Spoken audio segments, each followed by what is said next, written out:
Dưới sức ép ngày càng tăng từ Trung Quốc, Đài Loan chính thức đưa vào hoạt động phi đội tiêm kích F-16 được Mỹ nâng cấp.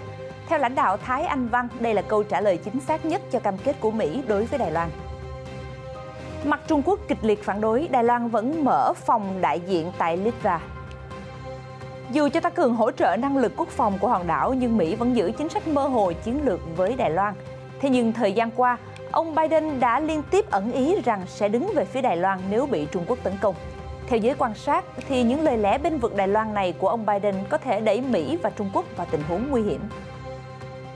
Đứng trước tình hình đó, một cựu quân nhân Mỹ cho rằng Washington nên chấm dứt chính sách mơ hồ chiến lược với Đài Loan.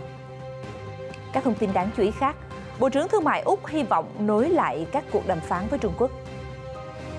CEO WTA lo ngại về email được cho là của vận động viên quần vợt Peng Shuai.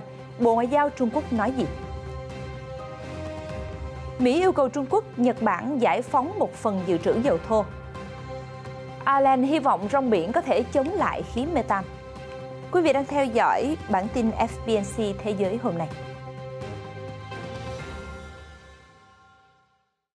Phi Yến chào mừng quý vị cùng đến với bản tin Thế giới hôm nay trên kênh truyền hình FBNC.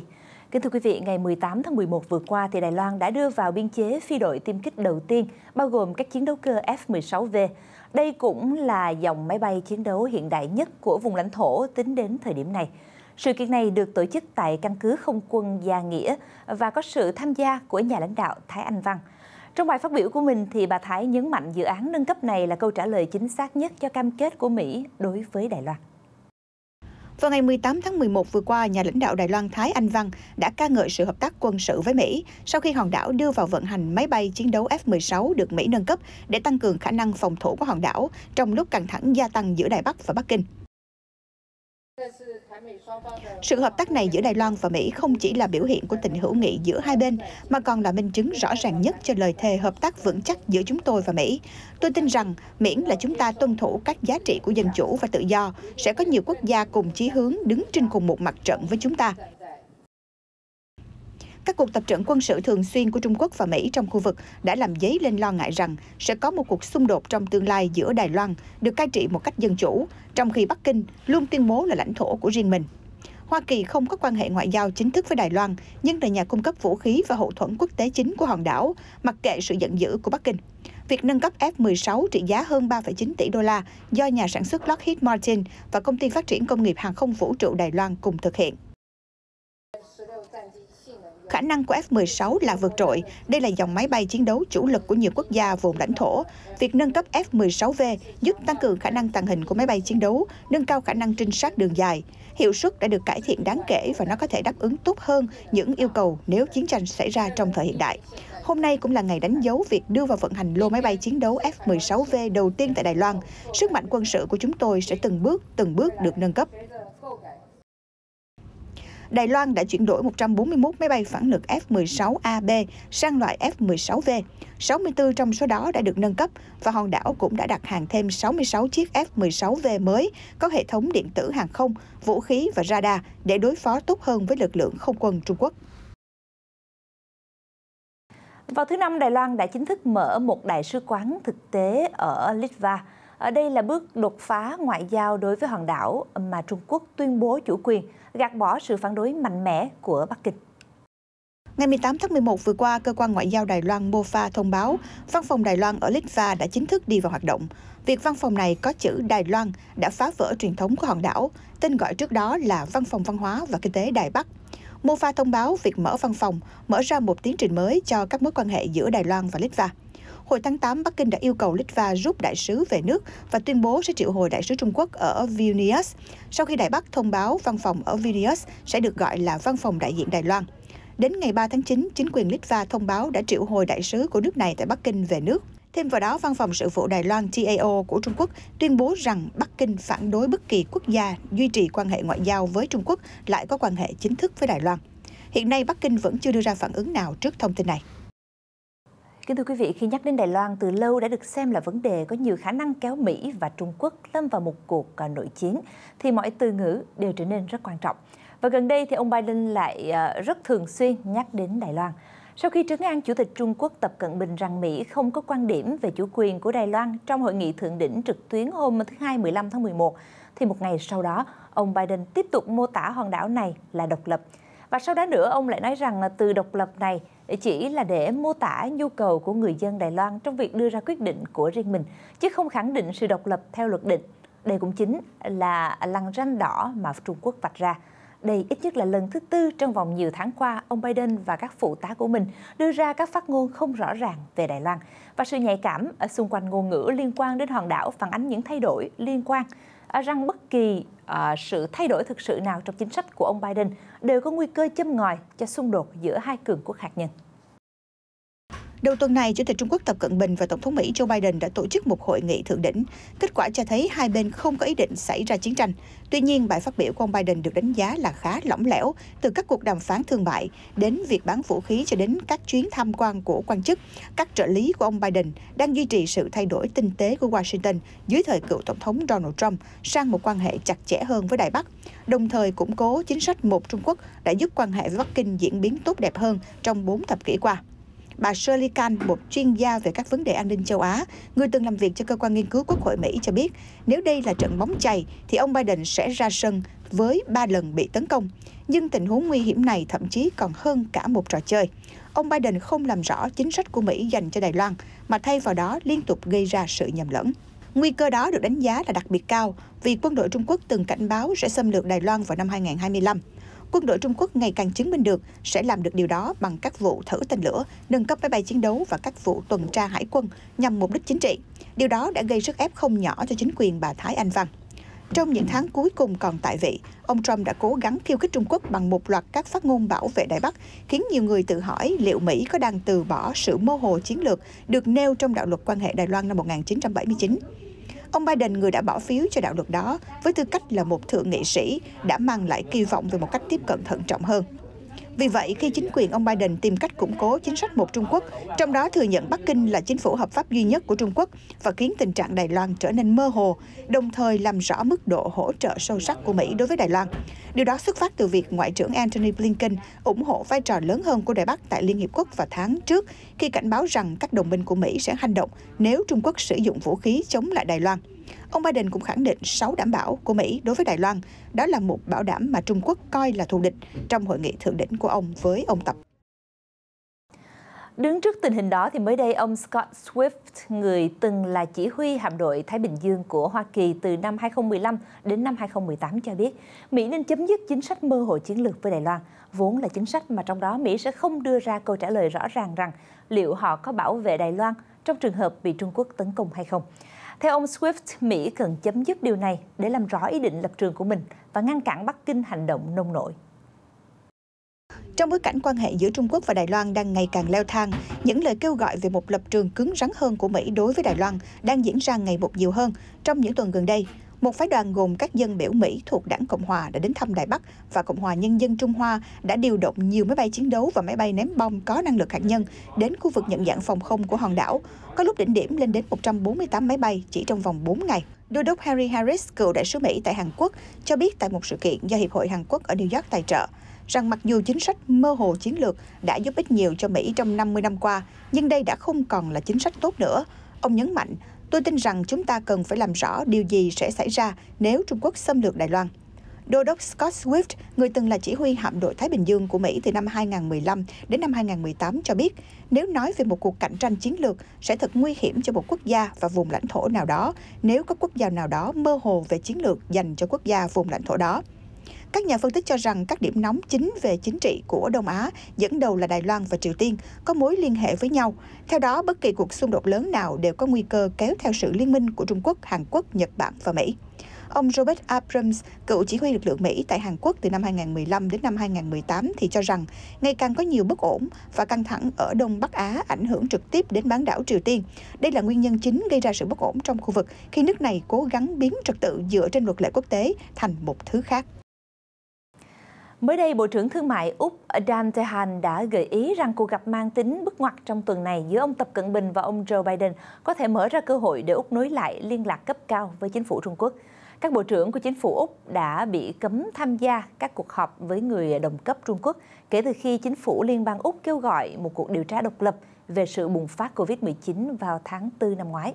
Ông Tehan đã cố gắng phá vỡ sự bế tắc này vào đầu năm nay sau khi nhậm chức Bộ trưởng Thương mại, nhưng yêu cầu của ông đã bị phớt lờ trong suốt 10 tháng qua. Trong chuyến thăm Singapore, Bộ trưởng Thương mại Úc Dan Tehan đã gợi ý rằng cuộc gặp mang tính bước ngoặt trong tuần này giữa ông Tập Cận Bình và ông Joe Biden có thể mở ra cơ hội để Úc nối lại liên lạc cấp cao với chính phủ Trung Quốc. Ông Tehan nói rất vui khi thấy hai tổng thống có thể đối thoại. Đây là một cuộc đối thoại rất có ý nghĩa và quan trọng. Mối quan hệ giữa Úc và Trung Quốc đã xấu đi đáng kể vào năm ngoái, trong đó việc Bắc Kinh đã áp thuế vào nhiều mặt hàng của Úc với các biện pháp trừng phạt thương mại, trong bối cảnh các tranh chấp bùng phát trên nhiều phương diện. Chính phủ Liên bang Úc đã nhiều lần nói rõ rằng họ muốn nối lại các cuộc đàm phán với các bộ trưởng Trung Quốc. Tuy nhiên, Bắc Kinh đã phát tín hiệu rằng họ muốn Úc nhượng bộ cụ thể trước khi điều đó có thể xảy ra. Chuyển sang một thông tin đáng chú ý tiếp theo, thưa quý vị. Trong cuộc điện đàm với Tổng thống Israel Isaac Herzog, Chủ tịch Trung Quốc Tập Cận Bình cho biết nước này đánh giá cao mối quan hệ với Israel và sẵn sàng làm việc với quốc gia Trung Đông để mang lại nhiều lợi ích hơn cho người dân hai nước. Ông Tập cho biết thêm rằng Trung Quốc sẽ coi lễ kỷ niệm 30 năm thiết lập quan hệ ngoại giao với Israel vào năm 2022 tới đây là một cơ hội thúc đẩy sự phát triển bền vững, lành mạnh và ổn định trong mối quan hệ đối tác tốt đẹp này.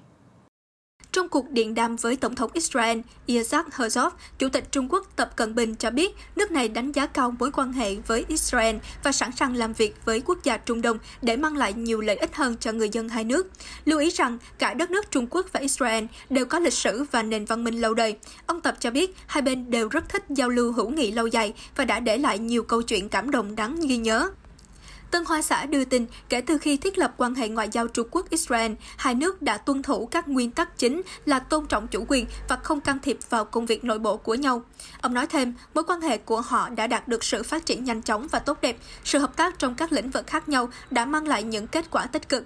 Chủ tịch Trung Quốc nhấn mạnh hai nước có lợi thế kinh tế, có thể bổ sung cho nhau và hoàn toàn có khả năng thực hiện hợp tác cùng có lợi. Một số doanh nghiệp Trung Quốc đã tích cực tham gia vào việc xây dựng cơ sở hạ tầng của Israel và nhiều công ty sáng tạo của Israel đã tìm đến và phát triển ở Trung Quốc. Lưu ý rằng hai bên đã cùng nhau xây dựng các dự án mang tính bước ngoặt như cảng mới Haifa, công viên đổi mới Trung Quốc, Israel, Thường Châu và Thượng Hải. Ông Tập nói thêm rằng đổi mới đã trở thành điểm nhấn và thúc đẩy quan hệ song phương. Ông Tập nói thêm, Trung Quốc sẵn sàng hợp tác sâu rộng với Israel trong các lĩnh vực như khoa học và công nghệ, nông nghiệp và y tế, đồng thời mở rộng giao lưu và hợp tác với Israel trong lĩnh vực văn hóa, giáo dục, du lịch, thể thao và các lĩnh vực khác. Ông Tập cũng hoan nghênh Israel tham gia tích cực vào sáng kiến phát triển toàn cầu. Về phần mình, ông Herzog cho biết Israel rất coi trọng lịch sử lâu đời và nền văn hóa huy hoàng của Trung Quốc, đồng thời ngưỡng mộ những thành tựu phát triển mà nhân dân Trung Quốc đã đạt được dưới sự lãnh đạo xuất sắc của Chủ tịch Tập Cận Bình. Ông nói thêm rằng người dân Israel sẽ không bao giờ quên sự giúp đỡ quý giá mà người dân Trung Quốc dành cho người tị nạn Do Thái. Liên quan đến lùm xùm cựu Phó Thủ tướng Trung Quốc Zhang Gaoli bị cáo buộc quấy rối vận động viên quần vợt Peng Shuai, mới đây thì trên Twitter, hãng truyền thông nhà nước Trung Quốc CGTN đã tiết lộ email mà cô Peng đã gửi cho Chủ tịch WTA Steve Simon, đồng thời là giám đốc điều hành của tổ chức này.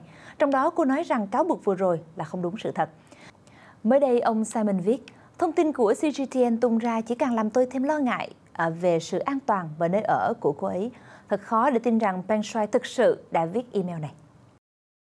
Chủ tịch WTA Steve Simon, đồng thời là giám đốc điều hành của tổ chức này, mới đây đã lên tiếng bày tỏ lo ngại về một email mà ông nhận được, cũng được thông tin mà cơ quan truyền thông nhà nước Trung Quốc CGTN tiết lộ. Trong đó, vận động viên quần vợt Peng Shuai được cho là đã phủ nhận những cáo buộc trước đó của cô về hành vi quấy rối của cựu Phó Thủ tướng Trung Quốc Zhang Gaoli. Cô Peng là một trong những ngôi sao thể thao lớn nhất Trung Quốc. Đầu tháng này, cô cho biết trên mạng xã hội rằng cựu Phó Thủ tướng Trung Quốc Zhang Gaoli đã ép buộc thực hiện những hành vi không chuẩn mực. Bài đăng của cô đã bị xóa nhanh chóng, chỉ khoảng nửa giờ sau đó, và kể từ đó cô gần như biến mất khỏi truyền thông, khiến cộng đồng quần vợt toàn cầu lo lắng. Trên Twitter, hãng truyền thông nhà nước Trung Quốc CGTN đã tiết lộ email mà cô Peng đã gửi cho Chủ tịch WTA Steve Simon, đồng thời là giám đốc điều hành của tổ chức này. Trong đó cô nói rằng cáo buộc của mình là không đúng đắn. Ông Simon viết, tuyên bố của hãng truyền thông nhà nước Trung Quốc liên quan đến cô Peng Shuai chỉ làm tăng thêm lo ngại của tôi về sự an toàn và nơi ở của cô ấy. Thật sự rất khó tin rằng cô Peng Shuai thực sự đã viết email này. Email mà CGTN tung tin rằng chính Copan viết có nội dung rằng tôi không mất tích, cũng không phải là không an toàn. Tôi đang nghỉ ngơi ở nhà và mọi thứ đều ổn. Đáp lại thì vào hôm thứ Năm 18 tháng 11, Bộ Ngoại giao Trung Quốc đã từ chối bình luận về nơi ở của ngôi sao quần vợt Peng Shuai và một email được cho là cô đã gửi cho người đứng đầu Hiệp hội quần vợt nữ WTA. Người phát ngôn Bộ Ngoại giao Triệu Lập Kiên thẳng thừng tuyên bố đây không phải là vấn đề đối ngoại. Bộ Ngoại giao Trung Quốc đã từ chối bình luận về nơi ở của ngôi sao quần vợt Peng Shuai và một email được cho là cô đã gửi cho người đứng đầu Hiệp hội quần vợt nữ WTA trong một cuộc họp báo thường kỳ tại thủ đô Bắc Kinh. Người phát ngôn Bộ Ngoại giao Trung Quốc Triệu Lập Kiên thẳng thừng tuyên bố: Có câu hỏi nào khác về cô Peng Shuai không? Vui lòng hỏi tất cả cùng một lượt. Câu trả lời của tôi rất đơn giản. Đây không phải là vấn đề đối ngoại và tôi không biết về vấn đề mà bạn đã đề cập. Trong một tuyên bố bằng văn bản, Chủ tịch WTA Steve Simon hôm thứ Tư 17 tháng 11 tuyên bố rằng ông đã nghi ngờ về một email mà ông nhận được từ Copan, cũng được phát hành bởi một cơ quan truyền thông nhà nước Trung Quốc. Theo Reuters, trong bối cảnh giá dầu thế giới đã chạm mức cao nhất trong 7 năm qua vào cuối tháng 10 vừa qua, thì mới đây, chính phủ Tổng thống Mỹ Joe Biden đã yêu cầu một số quốc gia tiêu thụ dầu lớn nhất thế giới, trong đó có Nhật Bản và Trung Quốc, xem xét giải phóng một phần dự trữ dầu thô trong nỗ lực phối hợp nhằm hạ giá và thúc đẩy sự phục hồi kinh tế. Vào cuối tháng 10 vừa qua, giá dầu thế giới đã chạm mức cao nhất trong 7 năm qua. Tổ chức các nước xuất khẩu dầu mỏ OPEC và các nhà sản xuất bao gồm cả Nga đã không hưởng ứng lời kêu gọi của Tổng thống Mỹ Joe Biden nhằm đẩy nhanh tốc độ tăng nguồn cung của họ. Trong thời gian gần đây, chính phủ của Tổng thống Biden đã nêu vấn đề này với các đồng minh thân cận, bao gồm Nhật Bản, Hàn Quốc và Ấn Độ, cũng như với Trung Quốc. Những cuộc đàm phán như vậy vẫn chưa được hoàn tất, cũng như chưa có bất kỳ quyết định cuối cùng nào về việc có nên theo đuổi điều này hay bất kỳ hành động nào khác đối với giá dầu hay không. Nhà Trắng từ chối bình luận về nội dung chi tiết của các cuộc trò chuyện cụ thể giữa chính phủ Mỹ và các nước khác. Thưa quý vị, vào ngày 17 tháng 11 vừa qua, Giám đốc Ngân hàng Trung ương châu Âu Christine Lagarde và phóng viên quốc tế Clarissa Ward của CNN là một trong số khách mời đã tham dự lễ trao giải Diane von Furstenberg tại Paris. Tại lễ trao giải Diane von Furstenberg tại Paris vừa qua, giải thưởng lãnh đạo trọn đời đã được trao cho bà Melinda Gates. Giải thưởng truyền cảm hứng thuộc về phóng viên quốc tế Clarissa Ward của CNN vì cô đã đưa tin về các cuộc khủng hoảng ở Afghanistan và Myanmar. Tại buổi lễ, nhà hoạt động khí hậu 24 tuổi Vanessa Nakei, người đã giành được giải thưởng quốc tế, đã có một bài phát biểu đầy xúc động về sự cần thiết của các hành động thiết thực cũng như các nguồn tài trợ kịp thời. Người Uganda đã thành lập phong trào khí hậu trỗi dậy để không chỉ chống lại những tác động nghiêm trọng của biến đổi khí hậu, mà còn để đưa các việc làm tốt đẹp mà các nhà hoạt động châu Phi đang làm ra thế giới. Người chiến thắng một giải thưởng quốc tế khác là cô Wai New, người đã trải qua 7 năm làm tù nhân chính trị ở Myanmar và kể từ khi ra tù vào năm 2012, cô đã vận động đấu tranh cho dân chủ, thay mặt cho những phụ nữ bị thiệt thòi, nhất là đại diện cho người dân tộc Rohingya. Căng thẳng giữa Nga và Mỹ lại có thêm một diễn biến mới. Mới đây, thì đại sứ Nga tại Washington Anatoly Antonov cho biết Mỹ đang trì hoãn việc gia hạn thị thực hoặc giấy phép nhập cảnh cho khoảng 100 nhân viên sứ quán Nga. Đại sứ Nga tại Washington Anatoly Onotov cho biết Mỹ đang trì hoãn việc gia hạn thị thực hoặc giấy phép nhập cảnh cho khoảng 100 nhân viên sứ quán Nga. Cụ thể, trong bài phát biểu với báo giới, đại sứ Antonov nêu rõ, các cơ quan của chúng tôi ở nước ngoài gặp rất nhiều vấn đề, khoảng 60 người, cùng với gia đình của họ là 155 người vẫn đang ở đại sứ quán và lãnh sự quán Nga tại Mỹ. Mỹ đang trì hoãn việc gia hạn thị thực cho họ, khoảng 40 nhân viên đang chờ giấy phép nhập cảnh ở Moscow. Đại sứ Antonov cho biết thêm rằng cả Moscow và Washington đều hiểu sự cần thiết của việc duy trì liên lạc giữa Tổng thống Nga Vladimir Putin và người đồng cấp Mỹ Joe Biden, nhưng giờ vẫn còn quá sớm để nói đến các kế hoạch cụ thể. Cuộc đua vào vị trí Tổng thống Libya tiếp tục diễn ra vô cùng sôi động. Sau nhà chính trị Saif al-Salam Gaddafi và tướng Khalifa Haftar, mới đây thì ông Aguila Saleh cho biết hôm thứ Tư 17 tháng 11, ông sẽ tranh cử Tổng thống trong cuộc bầu cử ngày 24 tháng 12. Đây là một phần trong nỗ lực do Liên Hiệp Quốc hậu thuẫn nhằm chấm dứt những xung đột tại nước này trong một thập kỷ qua. Chủ tịch Quốc hội Libya Aguila Saleh mới đây thông báo sẽ nộp đơn đăng ký ra tranh cử cho cuộc bầu cử tổng thống sắp tới tại văn phòng của Ủy ban Bầu cử Quốc gia cấp cao HNEC ở thành phố Benghazi. Đây là một phần trong nỗ lực do Liên Hiệp Quốc hậu thuẫn nhằm chấm dứt những xung đột tại nước này trong một thập kỷ qua. Trước đó, HNEC thông báo ông Shao Islam Gaddafi, con trai của cố lãnh đạo Muammar Gaddafi, đã chính thức nộp hồ sơ tranh cử trong cuộc bầu cử tổng thống dự kiến diễn ra vào ngày 24 tháng 12 sắp tới. Trong một diễn biến khác cùng ngày, Thủ tướng Libya Abdul Hamid al-Beibah nói rằng các luật bầu cử do Quốc hội ban hành còn thiếu sót và những văn kiện này được thiết kế để phục vụ một số ứng cử viên. Các phe phái đối lập tại Libya hiện vẫn chưa đạt được đồng thuận về cơ sở hiến pháp để tổ chức các cuộc bầu cử, dự kiến diễn ra vào ngày 24 tháng 12, theo lộ trình hòa bình được Liên Hiệp Quốc bảo trợ. Trong bối cảnh cả thế giới vẫn đang quay cuồng trong hết làn sóng dịch này đến làn sóng dịch khác, thì tại Trung Quốc, quốc gia được cho là nơi khởi nguồn của đại dịch, các nhà khoa học nước này đang đẩy nhanh tốc độ phát triển của loại thuốc điều trị đại dịch COVID-19. Đại học Thanh Hoa, bệnh viện nhân dân thứ 3 của Thâm Quyến và công ty Biosense đã cùng nhau phát triển liệu pháp với tên gọi là cocktail kháng thể, gồm các kháng thể đơn dòng BR2196 và BR2198, có nguồn gốc từ các kháng thể được phân lập từ những người đã hồi phục sau khi mắc COVID-19. Ở nước ngoài, liệu pháp cocktail kháng thể này đang được thử nghiệm lâm sàng giai đoạn 3 ở 7 quốc gia, trong đó có Mỹ, Brazil và Philippines. Giáo sư Zhang Lingqi thuộc Đại học Thanh Hoa cho biết, thuốc BR2196, BR2198 đã được sử dụng trong điều trị lâm sàng cho hơn 700 bệnh nhân ở Trung Quốc và dữ liệu thử nghiệm lâm sàng trong và ngoài nước cho thấy thuốc có thể làm giảm các triệu chứng nghiêm trọng và tỷ lệ tử vong xuống 78%. Vào ngày 9 tháng 10, nhóm nghiên cứu đã nộp đơn lên Cục Quản lý Sản phẩm Y tế Quốc gia để được cấp phép lưu hành có điều kiện. Trung Quốc đã bố trí 3 lộ trình kỹ thuật để phát triển thuốc COVID-19, chủ yếu tập trung vào việc ngăn chặn sự xâm nhập của virus vào tế bào, ức chế sự nhân lên của virus và điều chỉnh hệ thống miễn dịch của con người. DSP-604, một loại thuốc kháng thể trung hòa mới, cũng đã được phê duyệt tại Bệnh viện Bắc Kinh để sử dụng cho mục đích nhân đạo.